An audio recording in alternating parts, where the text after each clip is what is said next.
तभी मैंने एक चीज़ देखी है कि लोग गुरु से आज्ञा लेने जाते हैं, अगर वो बहुत दूर रहते हैं तो भी चल के जाते हैं वहाँ। मेरे जीवन में कुछ अर्थपूर्ण नहीं हो रहा है, गुरु से जाके पूछता हूँ, गुरु जी बताइए क्या करूँ, आपकी क्या आज्ञा है। अगर वहाँ पे आपको आज्ञा मिल गई कुछ करने की तो जान जाइए कि काफ़ी अच्छा हुआ है। लेकिन सबको नहीं मिलती, सबकी काबिलियत नहीं हुई होती, थोड़ा बहुत ही मिलता है। तो पहले तो कर्म करने से मना किया जाता है, और यदि कुछ करवाया जाए तो ऐसा होता है कि कर्म कम कर दे आपके। गुरु चाहता प्रगति हो, बस इतना ही लक्ष्य है गुरु का। तो अगर वो शिष्य मान नहीं रहा है गुरु की बात तो फिर उसको प्रगति नहीं कहेंगे। छोटी से छोटी बात भी मान लेनी चाहिए। मैंने देखा ऐसा कि जब मैं ऐसा करता हूँ तो बहुत संतुष्टि मिलती है, बहुत आनंददायी होता है वो कर्म, और मुझे पता है कि ये मेरी प्रगति के लिए बताया गया है। आँख बंद करके मान लेता हूँ। ऐसा बहुत कम देखा गया है जो इतना समर्पण हो गुरु के लिए कि जो कहें आँख बंद करके मान ले, कोई बहुत कम होता है ऐसा। और जो करता है वो जो बताया गया है उसका बहुत लाभ होता है।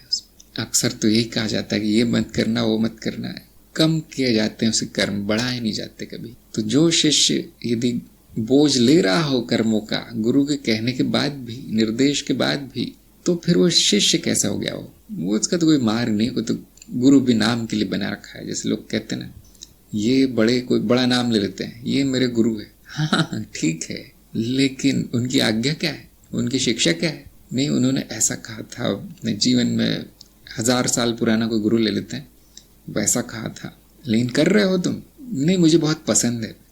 तो ऐसे लोग जो है अनाड़ी होते हैं, वो तो शिष्य भी नहीं हुए अभी तक, उनको तो शिष्य कहना, साधक कहना भी उचित नहीं होगा।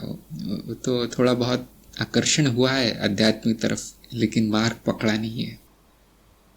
ऐसे यहाँ भी आते हैं, मेरे पास भी आते हैं, हाँ आप ही गुरु, आप ही गुरु, अच्छा हाँ आप करो ये जो मैं बताता हूँ, नहीं मुझे कुछ और करना है। तो फिर न गुरु पकड़ा है सही से, न मार्ग पकड़ा है। कुछ लोग तो पहले गुरु बना लेते हैं, बाद में उनको पता चलता है तो वो सिखाते हैं जो मुझे नहीं सीखना, तो वो सब पूछते रहते हैं जो वो पुराना कर रहे हैं।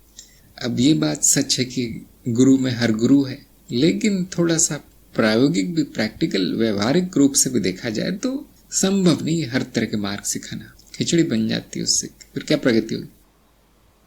कुछ लोगों ने ऐसे मार्ग पकड़ रखे हैं जो उनके लिए उचित नहीं है, उनके योग्य नहीं है, जहाँ उनकी प्रगति नहीं होती। कुछ लोगों को आगे बढ़ाया जा सकता है थोड़ा सा, लेकिन जो गुरु का मार्ग है उसके अलावा दूसरे मार्ग छुड़वा दिया जाता है, मैंने देखा है। और मैं यही बताता हूँ अक्सर, कोई दूसरे मार्ग का आ गया और लेने थोड़ा बहुत बता देता हूँ, उसके बाद मेरा प्रयास रहता है कि छोड़ो उसको, क्योंकि इस मार्ग से अच्छा कोई मार्ग दिखाई नहीं देता।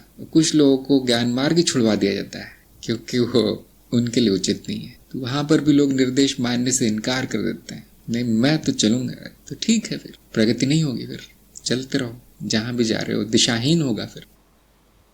तो ऐसे कर्म जो है शिष्य की प्रगति रोक लेते हैं या उस व्यक्ति की प्रगति रोक लेते हैं। जो बताया गया है वो नहीं करना, मतलब कोई प्रगति नहीं होगी।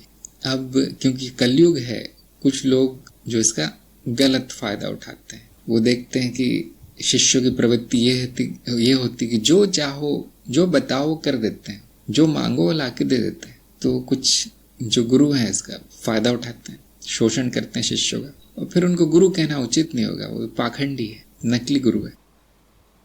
तो कैसे जानूं मैं? ज्ञान मार्ग में बहुत आसान है जानना। अगर आपका अज्ञान नष्ट हो रहा है गुरु के कहने से, गुरु ने जो कार्य दिया उससे, तो सही जगह पर है आप, नहीं तो छोड़ देना चाहिए। अज्ञान बढ़ रहा है, ये आपका कार्य बढ़ गया है बहुत, आप जीवन में भी संघर्ष कर रहे हैं, घर में भी संघर्ष है, हर जगह काम से लदे हुए हैं, ऊपर से गुरु ने भी 20 काम और दे दिए कि चंदा इकट्ठा कर लेना, और ये आश्रम में ठीक करवाना, कॉन्ट्रैक्टर से मिल लेना, और हाँ ये भी कर देना और वो भी कर देना, और मुझे पैसों की ज़रूरत है, ये करवा देना।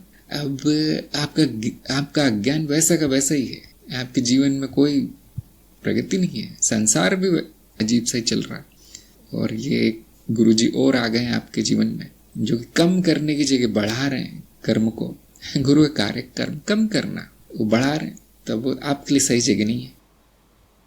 क्या होता है कि इसमें गुरु का दोष नहीं होता, जो शोषण कर रहा है, जो अत्याचार कर रहा है, जो अत्याचार तो नहीं कहेंगे लेकिन समय नष्ट कर रहा है वो गुरु शिष्य का, उसमें गुरु उसकी भी गलती नहीं होती, शिष्य की गलती होती है। कि वो ऐसे गुरु के साथ पास क्यों पड़ा है। कुछ न कुछ आशा होती है उनको चमत्कार की, कुछ मिल जाएगा इन गुरु से।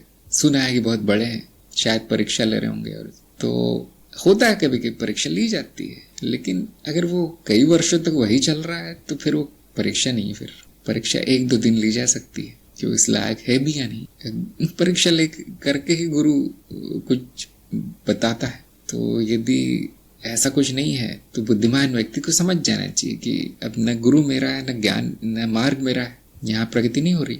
लेकिन उनका ही कुछ लालच होता है, या वही बुद्धिहीन होते हैं, कहीं भी जाएंगे उनके साथ यही होगा।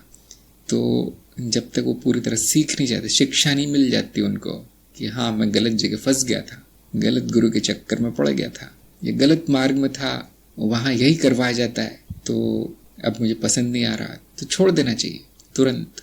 मैंने देखा है ज्ञान मार्ग ही ऐसा है जहाँ पे कुछ नहीं करवाया जाता। कुछ करते हो कोई देख लेते हैं तो उसको डांट पड़ती है, क्यों कर रहे हो ये पूछा जाता है।